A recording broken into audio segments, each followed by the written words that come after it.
It's the Whiskey Wizard.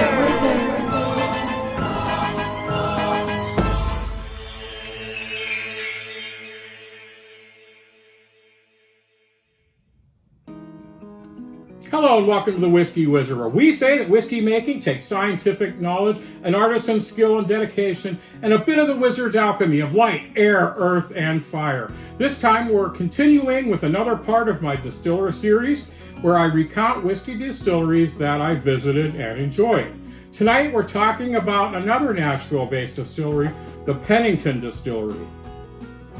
I just love traipsing through distilleries, and though the processes are basically the same, I love the different ways brands find to experiment, approach different aspects of the process while working to distinguish themselves. Pennington is a new distillery that is hitting its stride at just over 11 years old. Pennington Distillery Company is run by Jeff and Jenny Pennington, husband and wife team that have called Nashville their home their entire lives. They say, to hit the metaphor one more time, our burgeoning and ever-growing brand is a labor of love. There's care and consideration in every spirit, and frankly, you'll be able to tell. According to Pennington, this long-awaited Tennessee whiskey is Nashville's first locally distilled 4-year-old Tennessee whiskey since Prohibition. Their Tennessee straight sour mash whiskey is made with a small amount of malt, allowing for more flavor from the Tennessee-grown corn and rye to come through. It is distilled twice and filtered through virgin Tennessee sugar maple charcoal to provide extra smoothness and a perfect balance to the whiskey. They say they age their whiskey for a minimum of 4 years in 53-gallon barrels before bottling at 100 proof. Davidson Reserve Tennessee whiskey is one of the world's first chances to experience and taste small batch craft Tennessee whiskey. This high rye whiskey is made with a mash bill of 70% white corn, 25% rye, and 5% barley, and aged a minimum of 4 years. At Pennington Distilling Company, they say that they believe that authenticity and regard for tradition define the quality of their whiskey. And they do seem to have thought a lot about each step of the process at their distillery, to which they point out allows them to continue to produce whiskey of exceptional craftsmanship and distinction. They really want you to stop in, and then they're confident you'll find it more than worthwhile once you've tasted their whiskeys. Let's listen in. Yeah. If you ever get a chance to go to distilleries in Kentucky, man, they've got hundreds of years of data and history, and you know, here we are in the 6th oldest, and we're just 11 years old.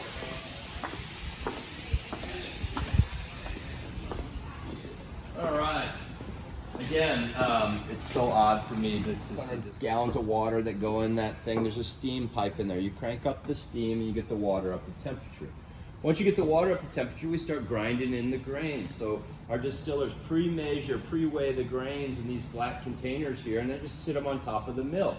You get the water up to temperature, you crank up the mill, and you slide the door open for the grain container, grains come down, hit this hammer mill. This hammer mill chops it up to a fine meal, exposing the starches within it, right? Shoots it up by an auger into the cooker there.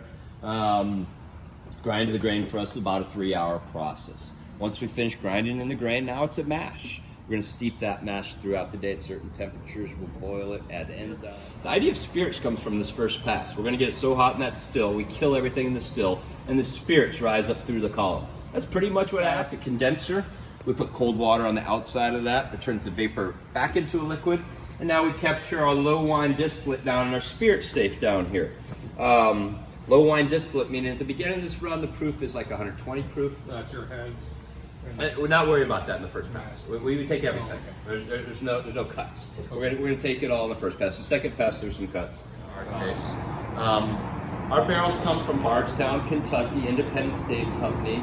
We were one of the last customers they took on several years. What's kind of the average cost for an empty? Man, it's gone up quite a bit. We have an annual agreement where we're purchasing, nearly 50 barrels a month. So Get that much penetration. Exactly. Oh, that's cool. So, yeah. Coach back there with some red product in there. That's going to be one of our crafted cocktails. So those get made with some high proof vodka. They make a concentrate, and then they're going to pump it into these tanks and add some reverse osmosis water. They'll carbonate it for 24, 48 hours, and a bunch of cans will show up down here, and our canning team will show up, and they'll can maybe 12,000 cans on a good day. This would be like premium. Yeah, that's good. Where are we at? What else can I get? And the story. Tell me the story on this real quick again. So Genesis was the birth date of our distillery. October 17, 2014 was the first time we laid barrels down to age for the first time. So each year we celebrate that date. For the last 4 years, we've released Genesis 1,017 bottles on October 17th. And this year it's a 6, 7, 8 year. Yeah, that's it. Okay, so this is, what's the proof? This is 598.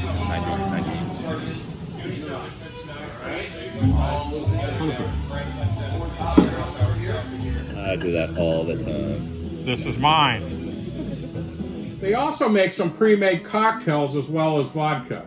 They do make an outstanding coffee liqueur known as Whisper Creek.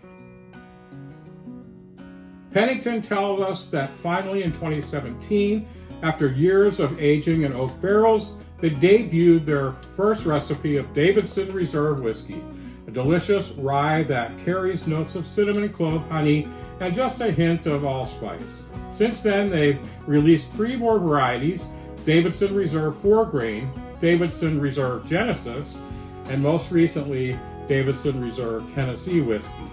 Each comes in at about 100 proof, which they say provides customers with a whole new take on what Tennessee-made whiskey is all about.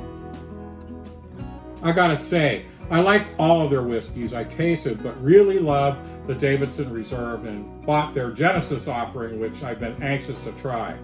They claim that maybe you've tried some of Tennessee's more well-known whiskeys, but there's a new kid on the rocks. Again, there's so much to do in Nashville, it's really worth the trip. And as we've shown you, there are a few really good whiskey makers to check out while you are there. And did I say there's a lot to do in Nashville? Every kind of music you can imagine, and all kinds of fine dining is really right there anywhere that you are in the whole Nashville metropolitan area. Well, that's all for this week's Whiskey Wizard. Make sure to catch me, Doug Dunbar, with the rest of the Whiskey Roundtable crew, Big G and Karen Helen Keller, on our live Whiskey Roundtable show on YouTube this coming Friday at 7:30 p.m. Eastern. And you can also find the link to the show on our Facebook page. You won't want to miss it. Until then, cheers and Sanjava. Remember, think responsively.